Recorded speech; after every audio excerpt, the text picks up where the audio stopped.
हिंदुस्तान या पाकिस्तान हमको है रोटी से काम। दोहरे चरित्र के व्यक्ति थे मोहम्मद जिन्ना। मुगलों के बाद देश पर अंग्रेजों ने राज किया। स्वाधीनता संग्राम के बाद आखिरकार अंग्रेजों को देश छोड़कर जाना पड़ा। लेकिन इसी के साथ 1947 में देश के दो टुकड़े भी हो गए। विभाजन के इस दर्द को कभी नहीं भुलाया जा सकता है। लेकिन जब बात हम भारत और पाकिस्तान के विभाजन की करते हैं तो फिर पंडित नेहरू और मोहम्मद अली जिन्ना की बात ना हो, ऐसा नहीं हो सकता। जहां तक मोहम्मद अली जिन्ना की बात करें तो वे बहुत संदिग्ध व्यक्ति थे। वो सिर्फ ऊपर से अच्छा दिखने की कोशिश करते और अंदर से धूर्त व्यक्ति थे। उनकी तुलना में जवाहरलाल नेहरू को बहुत ही भावनात्मक, मनोवैज्ञानिक और आदर्शवादी माना जा सकता है। भारत का प्रधानमंत्री बनते ही जवाहरलाल नेहरू की पॉलिसी की विशेषताएं रही। हीराकुंड, कोशी बैराज, भाखड़ा, नांगल जैसे तमाम बैराज को उन्होंने उचित समय पर सही करवाया। भारत में भुखमरी एक अहम समस्या थी। जब पाकिस्तान बना तब एक नारा दिया जाता था कि हिंदुस्तान या पाकिस्तान, हमको है रोटी से काम। और ये नारा सोशलिस्ट लोगों के द्वारा दिया जाता था। मतलब यह कि हिंदुस्तान हो या पाकिस्तान, हमें सिर्फ रोटी से मतलब है और हमें सिर्फ रोटी चाहिए। नेहरू के सामने थी चुनौती। बंगाल में 1941 में अकाल पड़ा और यह जवाहरलाल नेहरू के सामने एक चुनौती थी। इसमें लगभग 35 लाख या उससे भी अधिक लोगों की मृत्यु हो गई थी। यह भी एक अनुमान ही है।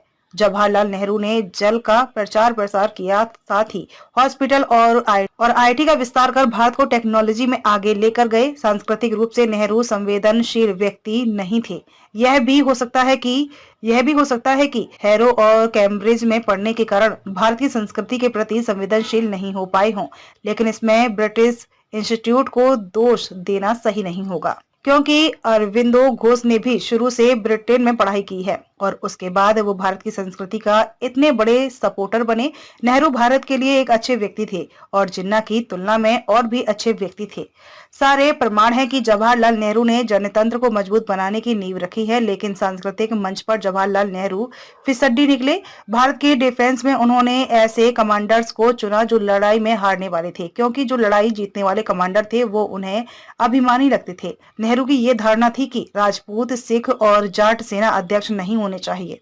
जवाहरलाल नेहरू की इस गलती के कारण भारत को चीन के साथ लड़ाई में जबरदस्त शिकस्त मिली थी। एयरफोर्स का प्रयोग नहीं किया गया, हिंदुओं के लिए नहीं किया काम। जवाहरलाल नेहरू में बहुत बड़ी कमजोरी थी, लेकिन उनमें विशेषता भी थी। उन्होंने रोटी की समस्या को दूर किया। अभी जितने भी नहर में पानी की सुविधा मिलती है, सिंचाई की सुविधा मिलती है, उसमें 80% से ऊपर काम नेहरू द्वारा किया गया है। सांस्कृतिक क्षेत्र में हिंदुओं को मशक्कत करनी पड़ रही है, क्योंकि मथुरा, काशी या अयोध्या विवाद से ये सभी 1947 से 1950 तक हल हो सकते थे। लेकिन नेहरू ने सभी को लंबित रखा। सभी की अपनी अपनी सोच होती है। कुल मिलाकर जवाहरलाल नेहरू को यह कहा जा सकता है कि वो साम्यवाद के खिलाफ थे। नेहरू द्वारा हिंदुओं के लिए अच्छे से काम नहीं किया गया। प्रचार प्रसार करने के लिए नॉर्थ ईस्ट में फादर्स को अनुमति दी गई, वहीं हिंदुओं और सिखों को अनुमति नहीं मिली। नेहरू पक्षपात करते थे। जब कश्मीर के महाराजा ने जम्मू कश्मीर दिया, तब जम्मू कश्मीर का कानून भारत से अलग रखा गया। वहां धारा 370 लगाकर एक बीमारी छोड़ दी गई। धारा 370 राष्ट्र विरोधी शक्तियों को प्रोत्साहन देने का काम करता था। जम्मू कश्मीर में लगभग 90% से अधिक भारतीय समर्थकों को मारा गया। कश्मीर भारत का है। हिंदू कभी भी गैर धर्मनिरपेक्ष नहीं हो सकते। जो सभी जीव में ईश्वर का अंश देखते, वो कभी भी मानवता विरोधी कार्य नहीं कर सकते। कांग्रेस बन गई है थर्ड ग्रेड पार्टी। नेहरू में अच्छाइयां थी कि वह इंसान को महत्व देते थे, लोकतांत्रिक चर्चा को हमेशा प्रोत्साहित करते थे, जनतंत्र की, लोकतंत्र की भावना की रक्षा करते थे। भारत में जनतंत्र सफल रहा, उसमें निश्चित रूप से नेहरू का योगदान है। नेहरू वैज्ञानिक स्वभाव वाले व्यक्तियों को बढ़ावा देते थे।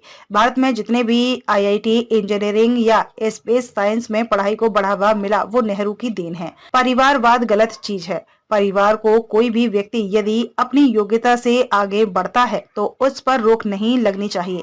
मुख्य रूप से परिवारवाद की वजह से कांग्रेस को नुकसान हुआ है। एक ऐसी पार्टी जिसने आजादी की लड़ाई लड़ने में बहुत बड़ा योगदान दिया, अब वो परिवारवाद के कारण सिर्फ थर्ड ग्रेड पार्टी बनकर रह गई है।